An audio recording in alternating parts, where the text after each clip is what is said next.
guys, and welcome back to my channel. This is Allegro. Thank you so much for coming back to watch yet another video. And if you are new here, please do take a moment to subscribe to the channel and join our growing YouTube family. I am back with another book review as promised. This month I am going to be covering 4 books by female authors in celebration of Women's Month in South Africa. So I did review one book. Let me know what you think of the book down in the comments. On that actual video, it was by May Mask, A Woman Makes a Plan. You guys enjoyed it on my other social media platforms. I did a post about it on Instagram, and you guys were also in the comment section and liked it and so on. And I had a few other ladies also saying that they read the book. It was life-changing for them. So I'm glad that you are loving the book reviews. And I have another special one today, and this time it is by an African author, one lady that I absolutely love and admire, and her work is amazing. I recently read this book on a flight. This is like 3-4 days ago, on my way to Kigali in Rwanda. I was there on a business trip, and I think I finished this in 30 minutes maybe tops. Like it's such a quick book, you know. It's like you're reading a long essay, essentially. That's what it is.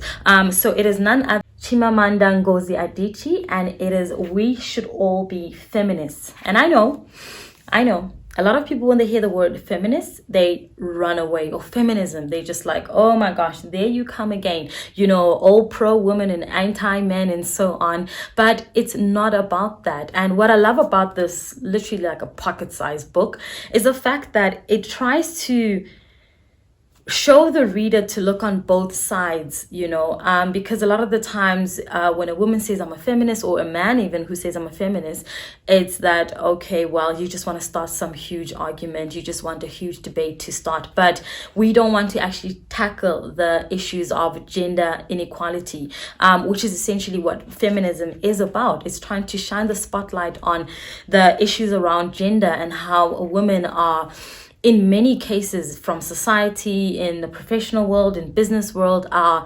undermined, looked down upon, not given enough support, not appreciated, not recognized, so many things. And it doesn't matter how qualified, how amazing that female leader might be, to her male counterpart, she's still seen as less than, you know. So this is the book that just tackles those type of issues. And I love that Chimamanda is not afraid to speak her mind. She's definitely one author, one woman who speaks her mind, who shares her, you know, life's experiences. In this book, there's a story that she shared. She's from Nigeria originally, and she shares in this book that there's a time that she went to a hotel with a friend. Either they were going out for dinner or some drinks, and as they were on their way to that hotel, you know how when you're parking like on the street or at a restaurant somewhere, there might be some car guards trying to help you park.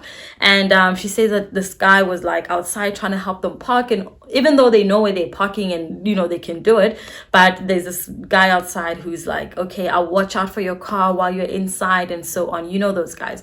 And then she liked how, she said that she liked how the guy was just enthusiastic about his job and just like making sure that he gets their attention, and basically just says, okay, sure, you can watch our car and then we'll give you something when we come back.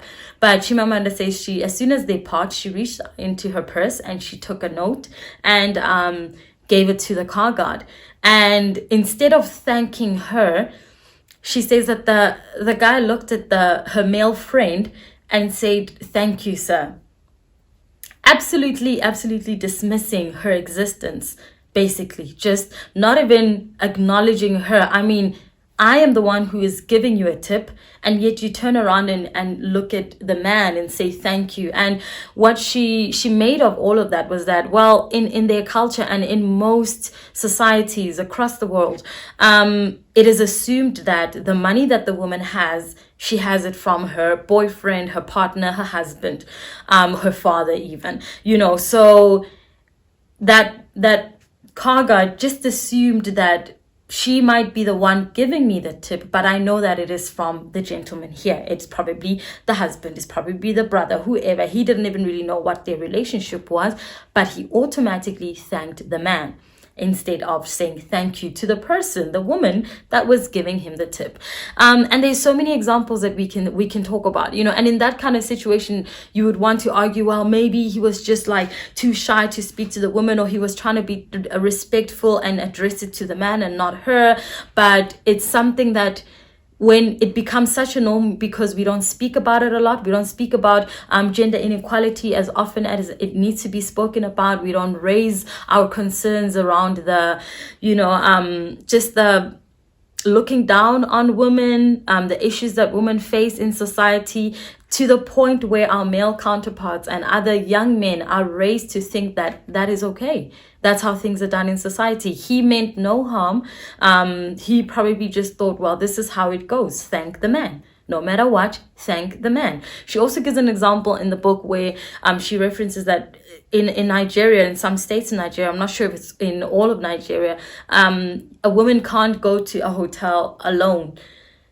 And even if she does go, there are certain assumptions that come along with that. It's if a woman is seen at a hotel by herself, it's either she is a prostitute, or she's just there to do something that is not, something shady, basically. But when she is there with a man, and the man pays for the room and so on, it is now more acceptable. No one can really acknowledge or just know that it's possible that I can just be in Nigeria, I'm on a business trip, or I'm on a holiday with family, or just wanted to go see the city, and I'm in Lagos or wherever, and I just go and I book a hotel and I stay there for 2-3 days and I check out. That I am capable as a woman to pay for my own room and my own stay at the hotel. It's always, she must be doing something. And the first thing she mentions in the book is that those type of women are assumed to be, prostitutes or into other shady business. So when we start to then unpack these situations and say, why is it that this is a norm? Why can't we see a woman and see her value at first hand? Why do we have to dig deeper until we find out that, oh, okay, she runs her own business. Oh, she's a professional. Oh, she's an excelling student. Or, she's a mom. She's all of that. Why do we always have to come to the realization afterwards, not as just the first thing that one would assume when you meet someone? Just give them the respect that is due.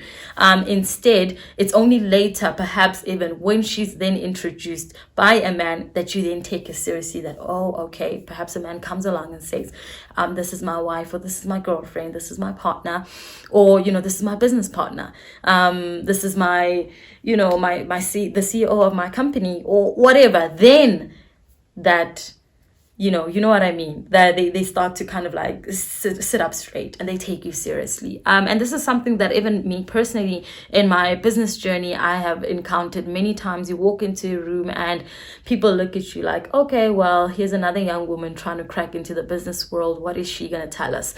But you find that someone my age, my male counterpart, might go into the very same boardroom, going to pitch their business idea, and just for being a man, firstly, just based on his gender, he asserts more, I guess, respect, or I don't know. He just walks in and people are more prone to listen and just greet him differently and give him the respect that is due and listen to him as a professional and, ask relevant questions, and then he's on his way out. But a woman comes in and sometimes the questions are even different from the male counterpart. It's how sure are you that you'll be able to handle this client? How sure are you that you'll be able to deliver on this? It's already questions that are undermining you, undermining your team, already just kind of like you see the mentality, you see where they are, and what they're thinking of you is that we don't think that you'd be good enough for this job. We don't think it's now proved to us right there and then on the spot that you are able to handle this.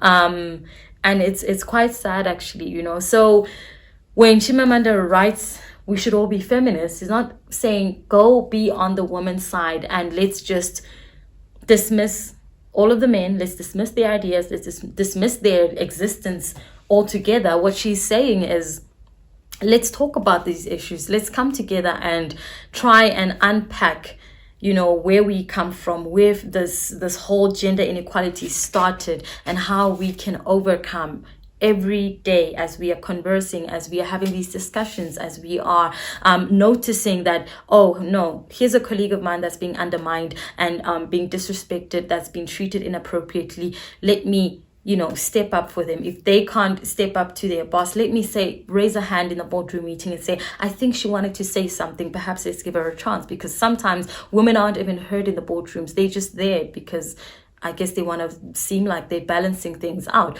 But are we really listening? Are we really paying attention? Are we really looking out for their I want to put it in a right way. I don't want to use the wrong words here, but are we really accepting of women being in leadership positions and respecting them in those positions and taking leadership, you know, their advice and so on? Or do we, when you are being told, when you're in your workplace and you're being told to do a certain thing, or you're being directed by your boss and so on, and she's a woman, you kind of tend to like, oh gosh, you know, as you walk away, or, you know, you get to your office or your desk space and you're just like, oh my goodness. But when it's a man, it's even the women do it, you know. When it's a man, it automatically becomes, okay, the instruction coming from a male boss, it's okay, I need to follow through on this, I need to take this seriously, I need to, you know. But when it's coming from a woman, you kind of undermine her, you kind of, I'll do it whenever I want, she doesn't know what she's talking about. So it's an amazing book. Like I said, 30 minutes, I was done. I was waiting at the airport to catch my flight to Rwanda, and I had just had coffee and I was reading through this, and before I bought it, I was done with it.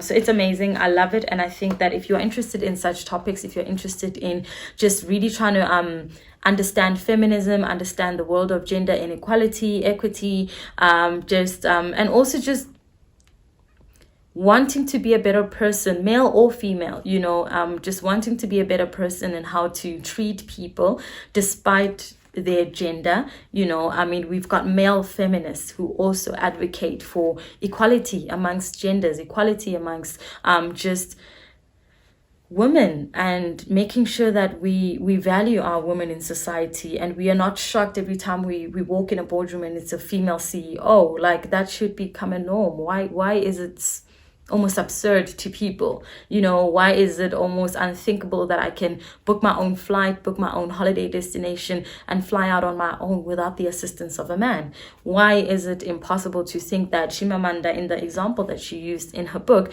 could tip the car guard on her own? She could afford to and not need the assistance of a man, you know. So interesting book. Even just thinking about it now that I'm going back, thinking about the book, like I would reread this so many times. And this book was first published in 2014, and it currently retails in South Africa for 160 Rand. You can get it off Take a Lot, exclusive books, so on. So under 200 Rand, you can get this book, and I definitely recommend it. And it's a special one for Women's Month also. So if you want to get your girlfriends a couple of books, 160 Rand is all it's going to cost you, and just gift this to them. They will love it, and definitely change their perspective, or just reassure them that they're on the right path. I love it, and I know that you are going to love it too. I'm not going to share something that I feel like was absolute torture to read. So yes, I think here I just want to read this. I mean, oh, another special fact that I almost just missed. I was about to close the video. So parts of her book were actually featured in Beyonce's song. One of Beyonce's songs. Now I forgot the title, and I know most of Beyonce's songs. But you will remember. I'm just trying to find that. I know I saw it somewhere here, that paragraph where she speaks about we teach women to aspire to marriage and men the opposite, and you know, you guys should know the one I'm talking about. I mean, it was quite a popular song, a hit if anything. Okay, let me see here. I'm just flipping through the book. I don't, you know, when you're looking for something and then okay, here, well, here's one other paragraph. Yes, this was also in the song. So this paragraph was also in the song. We raise girls to see each other as competition, not for jobs or accomplishments, which in my opinion can be a good thing, but for the attention of men. We teach girls that they cannot be sexual beings in the way boys are. If we have sons, we don't mind knowing about their girlfriends, but our daughters' boyfriends, God forbid. So there's a whole paragraph that just like talks on these inequalities and issues that we need to really speak about in society, and not even attacking one another, but just saying, hey, let's talk about this. How do you feel about this? What are your concerns? What are your opinions? How can we change this? It starts at home. It starts in our relationships, our friendships, and then before you take it out into, the whole world, as I'm doing right now, speaking here on my YouTube channel. I don't know who's going to end up watching this video, but perhaps when you're done watching it gives you something to think about. It gives you something to say, well, hang on, I think this is wrong, and let's try and fix it. Let me try and fix it from where I am before I try and, reach out to the rest of the world. It starts with us. So this is this week's book review, Chimamanda Ngozi Adichie, We Should All Be Feminists. Again, 160. It's worth it. Absolutely worth it. And if I had to give it stars out of 10, definitely another 10. I love the way she writes. It's such a she writes with such ease. It's easy to read her work. It's easy to relate to her examples. It's engaging. You feel like, the way she's such a great storyteller. She's telling you a story through her writing. You find yourself within that story. You find yourself almost placing yourself there. You can see yourself there.